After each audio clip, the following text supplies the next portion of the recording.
Hello viewers, this is Mr. Banda, Mathematics Made Easy.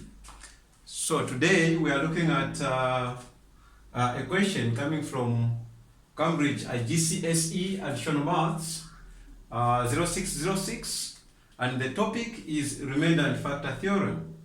And we have a question from June 2021, paper number 11 of paper 1 of this particular year. The question is based on this topic, remainder and factor theorem of polynomials. So I decided to explain a bit on this topic. Now, remember that when you're given a number, okay, let's say maybe 9 as a number, 9 can be expressed as a product of its factors. Okay, it can be expressed as a product of its factors. So for example, 9 can be expressed as 3 times 3. Okay, the same 9 can be expressed as 1 times 9 as a product of its prime factors. Now, let's think of a number which is not, or that is not a factor of 9, and how can we express that number as a product of, how can we express 9 as a product of that number? Okay, for instance, you know that 4 is not a factor of 9. Now, we know that it's basically impossible for us to express 9 as a product of 4. Okay, for you to do so, you're supposed to add a remainder to this product. So now, what it means is this. For example, 9 can be written as 4 times 2 plus 1, okay? Implying that 9 can go into, 4 can divide 9 2 times and leaves a remainder of 1. And you can see that this 9 has been written as a product of 4 and a sum of 4 of 8 and 1. Now, extending this concept to polynomials, we have the remainder and factor theorem. Now, what you can see here is that because this is not a factor of 9, because 4 is not a factor of 9, after expressing 9 as a product of 4, it is quite impossible without using a remainder, without adding a remainder it leaves to it. So similarly, if a polynomial of degree, let's say 3, has a factor, let's say a linear factor x minus c, okay? If this is a factor of a polynomial, that's if x minus c is a factor of a polynomial, let's say the polynomial is p of x, then we should expect the polynomial p of x to be expressed as a factor of this one, okay? To be expressed, this can be expressed as a product of x minus c. So that will be x minus c times another polynomial of the degree less than p of x, that is q of x. So we expect this to be expressed as this if x minus c is a factor of the polynomial p of x. Q of x is the quotient in this case, okay, and x minus c is the divisor, which is our factor in this case. So meaning x minus c can go or can divide p of x, q of x times, okay. Now, having said so, what does the factor theorem states?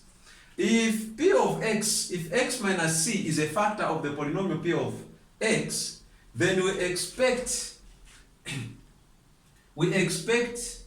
okay, x minus, so if what we are saying is, if this is a factor of p of x, and p of x can be expressed in this manner, where the remainder here is 0, so meaning you are adding a 0 here, because there is no remainder. If this is a factor of that, what should you get when you put c into p of x? So we are saying that when x minus c will be 0, because when you put c into p of x, while there's x here, you put a c. So c minus c, you get 0. meaning this x minus c will be equal to 0. Okay? Implying that x will be equal to c, isn't it? So what we are saying is that if x minus c is a factor of the polynomial p of x, then x is equal to c. That's what we are saying. When x is equal to c, what do you expect of p of x to be when you substitute c for x? So you are saying that what will be p of c? P of c is going to be equal to c minus c times q of x. Okay? So p of c is going to be equal to c minus c is 0 times q of x, which will be 0. So p of c will be 0 when x minus c is a factor of the polynomial p of x. So this is what basically the factor theorem states. In the first place, we know that the remainder here is 0. So p of c will definitely going to give us 0, as I have indicated and shown in this particular illustration. Now, having said so, what about the remainder theorem? What does the remainder theorem tell us? Okay, the remainder theorem is on this, what I was expressing here. So what we are saying is, if, let's say, x minus k, okay, if x minus k is not a factor of a polynomial p of x, what do you expect? We expect when you divide p of x by x minus k to have a remainder. Okay, so that remainder will be r in this case. So we are saying that p of x then will be expressed as x minus k. That is, if x minus k is not a factor of p of x, meaning p of x is not exactly divisible by x minus k, then p of x can be written as x minus k times a quotient here, okay, q of x, then plus the remainder r. That's what we expect if x minus k is not a factor. It will give us a remainder here. Now, okay, if this is the remainder that we have, you know that x minus k times q x plus r will give us p of x, isn't it? Now, what happens when x is equal to k? Okay, or when x minus k is 0? So, when x minus k is equal to 0, implying that x is equal to k, what is p of x going to be?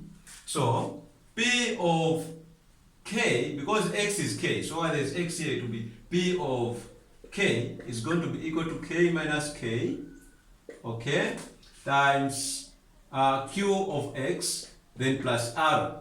K minus k will give us 0, okay, times q of x, then plus r. You know that 0 times q of x will give you 0. And what is going to remain here is 0 plus r, which is r. So what we are saying is, if x minus k is not exactly is not a factor of p of x, the polynomial p of x, then p of k will be equal to the remainder, which is r. So p of k will be equal to r in this case. This is the remainder theorem. Okay, this is the remainder theorem. Now, how do we apply these two beautiful concepts with regards to the question that we have here? How do we apply these concepts? So let's wait and see what must be done in this particular question. And the question is saying, this question was saying,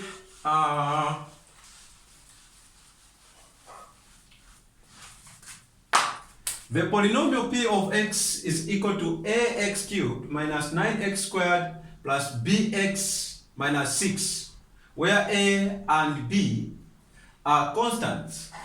This polynomial has a factor of x minus 2, so meaning x minus 2 is a factor. The polynomial has a remainder of 66 when divided by x minus 3, implying that x minus 3 is not a factor because it leaves a remainder of 66 when you divide that polynomial. Are we able to find the values of a and b? Having found the values of a and b, we are supposed to show, okay, using your values of a and b, show that this p of x can be written as x minus 2 times the quotient q of x, which we don't know yet, where q of x is a quadratic factor to be found. Okay, having expressed it in this manner, C is saying, can you show that the equation P of x has only one real solution? I hope you understand by the term real solution, okay, implying that it has only the solution which is a real number. The only solution which is a real number is just 1. All right, let us see what must be done in this case. So for A, on A, we have to find the values of A and B. Now, take note, okay, the polynomial P of x is equal to, this is A, x cubed, minus 9x squared, plus B of x, minus 6. All right, we are told that it has a factor of x minus 2. So x minus 2 is a factor, okay? Don't forget that by the use of the factor theorem, if x minus 2 is a factor, then we expect P of 2, okay, to be equal to 0. All right, P of 2 will be equal to 0. Now, what is P of 2?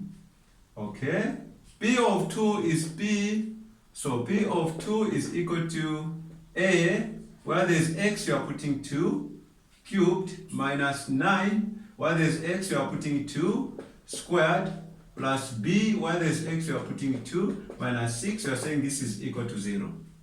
So this is going to be equal to, don't forget, this will be A times, what is 2 cubed? It's 8, minus 9 times 4, plus 2B, minus 6 is 0. Okay, that's what we have. So this implies that what is A times 8? That's 8A. Minus this will give us 36. 9 times 4 is 36, plus 2B minus 6 will be 0. Okay, implying that 8A plus 2B minus this will be 42 is equal to 0. Negative 36 plus negative 6 will give us negative 42, and that is equal to 0.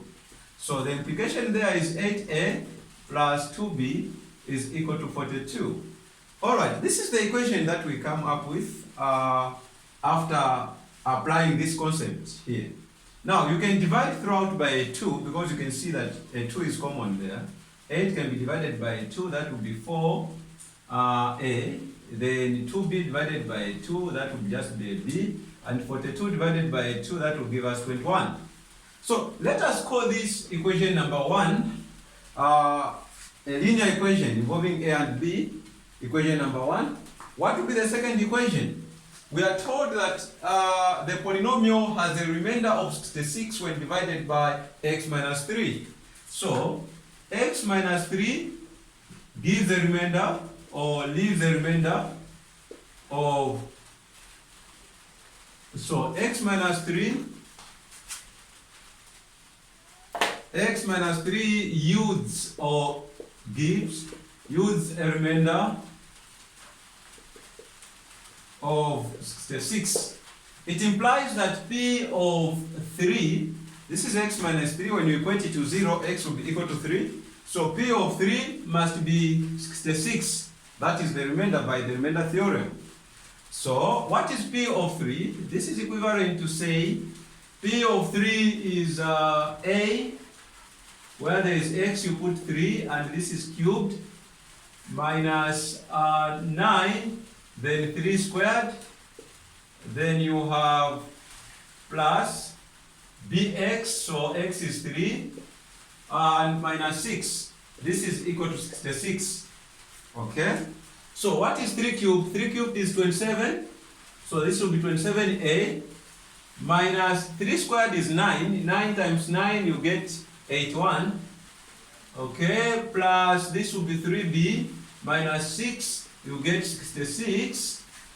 Then what are you going to have here? You have 27a plus 3b, okay, negative 81, plus negative 6 will give you negative 87, being equal to 66.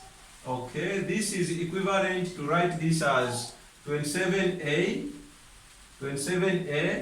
plus 3b. So you have 27a plus 3b, negative 87 added to 66.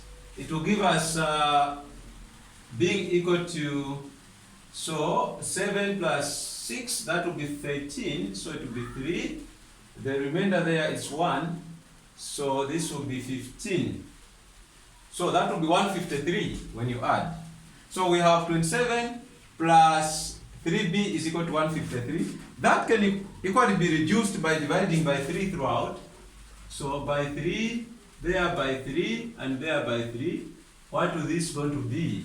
So this is going to give us 9a, because 3 can divide 27 9 times. So 9a plus b, okay, giving us, that will be 51. Check that 51 times 3 will give you 153. So this is the equation number 2. Okay, equation number 1 involving a and b is here, and equation number 2 is here. So solve these two simultaneously to solve for a and b. So I'll bring the equation number 1 here, which is 4a plus b is equal to 21. Okay, so I'll solve these two simultaneously. I can use elimination here. I can eliminate b because b here is equal to b there, and we have the same sign. You have to subtract. 9a minus 4a, you get 5a, then plus 0, because b minus b, you get a 0, is equal to, what is 51 minus 21? This will give us 30. So you have 5a being equal to 30, divided by 5, then a will be 6. So a is 6, and what is b? So for b, you have the equation here that 4a plus b is equal to 21.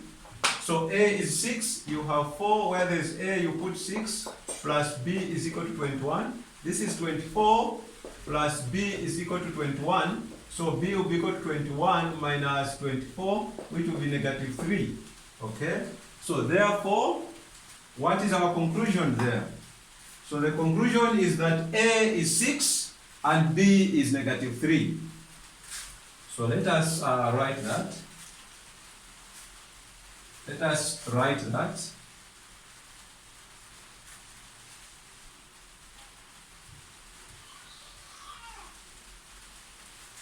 So we are saying that a is 6 and b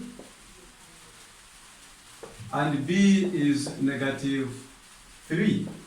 That's what we have found. That is what we have found a and b to be. So the question is saying, using your values of a and b, show that p of x is x minus 2 times q of x, where q of x is a quadratic factor to be found. So we need to find what q of x is going to be. So let us replace what is a with 6. So implying that p of x is going to be equal to a is 6x cubed minus 9x squared plus negative 3x, because our b is negative 3, then minus 6. Okay, so p of x is equal to 6x cubed minus 9x squared minus 3x minus 6. This is what p of x is. Now, we want to show that this can be expressed or written as x minus 2 times q of x, where q of x is a quadratic factor to be found. So let us first find q of x. How do we find q of x? X minus 2 is a quotient. X minus 2 is a factor. Okay, so because x minus 2 is a factor, we know that x minus 2 can divide p of x without leaving any remainder. Now, let us just divide p of x. We see how many times how many times x minus 2 can divide p of x. So that's the only thing we are supposed to do here. We know that x minus 2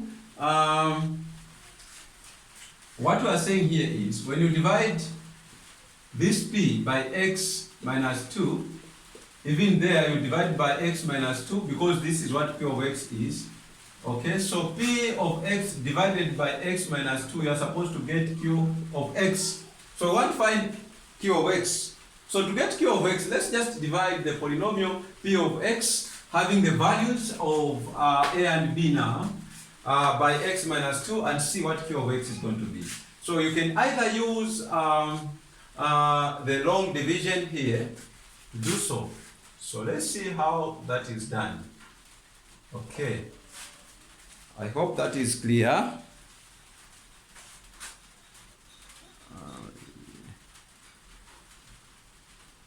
All right, I'm sure now that will be clear. So we have x minus 2 there, and we have as our divisor, and the dividend there is p of x, which is 6x cubed, okay, minus 9x squared minus 3x minus 6. So that is our, so how do we divide? So you start dividing like this. This x into 6x cubed. So you are saying 6x cubed divided by x. Okay, you can just cancel one x here and here you have x squared. So this will be 6x squared. So 6x cubed divided by x, you are getting 6x squared. Then 6x squared times x minus 2. So this will be 6x cubed. So 6x squared times x, 6x cubed. 6x squared times negative 2, we are going to get negative 12x squared. Okay? Then you have to subtract there. Now 6x, so 6x cubed minus 6x cubed, you get a 0. Okay? Negative 9x squared minus negative 4x squared. So you are saying negative 9x squared minus negative 4x squared. This will be negative 9x squared plus 12x squared, which will give us positive 3x squared. So this will be positive 3x squared. Okay? So that's what you are going to have. Then you have x into 3x squared. What are we going to get? So what is x into 3x squared? This will give us 3x only. Why? So this is 3x squared divided by x. You cancel there and cancel 1x here. X into x squared is x. X times 3 to be 3x. So you have 3x times x. You have 3x squared. Then you have 3x times negative 2. It will be negative 6x. Okay? So you have to subtract here. Okay? You can bring down a 3x here, which is negative 3x. You bring it down so that now you can subtract. You can subtract this minus that, it will be 0. Okay? And you have negative 3x minus negative 6x. Check. This will give us positive 3x. Okay? So this will give us positive 3x. And so this minus negative that will give us positive 3x. Then x into positive 3x, you will get positive 3. Isn't it? Yeah, x into 3x, you get positive 3. Okay? Then 3 times 3, you have 3x. And here you have to bring down now the negative 6. Okay?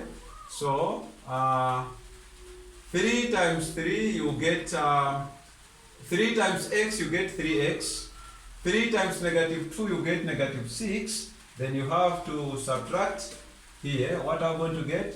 3x minus 3x, you get a 0. And negative 6 minus negative 6, you get a 0.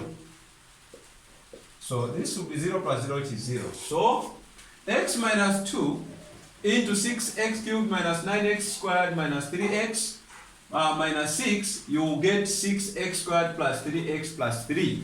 So implying that our q of x is 6x squared plus 3x plus 3. Okay?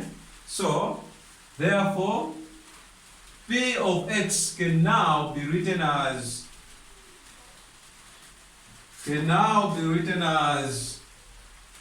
okay, because now we know what Q of x is.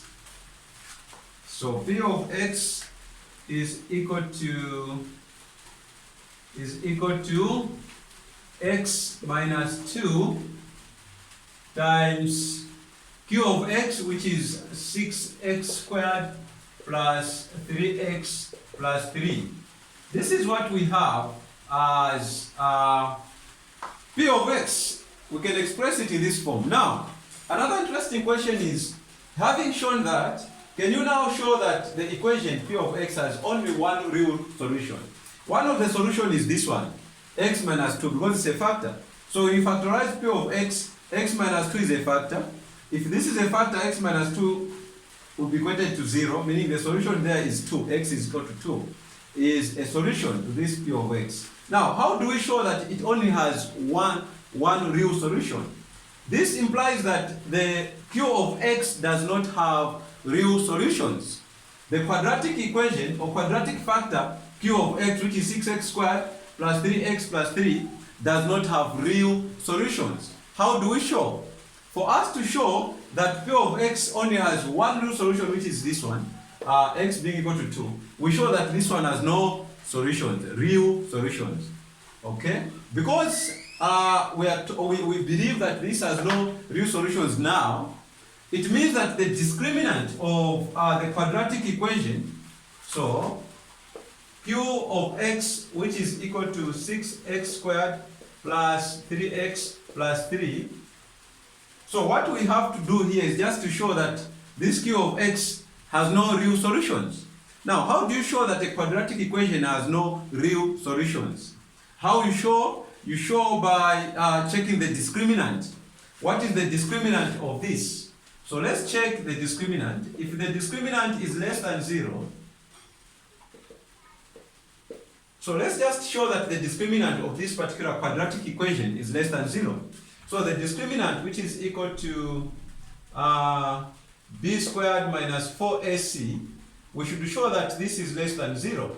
So our b is 3, so you have 3 squared minus 4, our a is 6, then our c is a 3, and this will give us 9 minus this is 24, this is 24 times 3, that will be, so you have 6 times 3, that's 18, 18 times 4, so that is going to be 24 times 3, 4, 2 carry 1, 6, 7. So that will be 72. Okay. So minus 72, that will be equal to, what is 9 minus 72? That will be equal to 61. Okay. That will be equal to 61. That will be equal to 61. Sorry, this will be equal to 63. So this will be equal to 63 negative. So you can see that the discriminant is 9 minus 72, which is negative 63. And because the discriminant of this particular Q of x, the quadratic equation Q of x is less than 0, it means that Q of x has no real solutions. So because this has no real solutions, the only real solution of P of x will be this one, meaning it is only one. So that's how we show. Okay, so you say since d is less than 0, then Q of x has no real solutions. Hence, P of x only has one real solution. I hope and believe that you enjoyed my lesson on remainder and factor theorem. Please do not forget to subscribe to my YouTube channel, Moses Banda, Mathematics Made Easy. And I wish you all the best and Happy New Year once more. Thank you so much.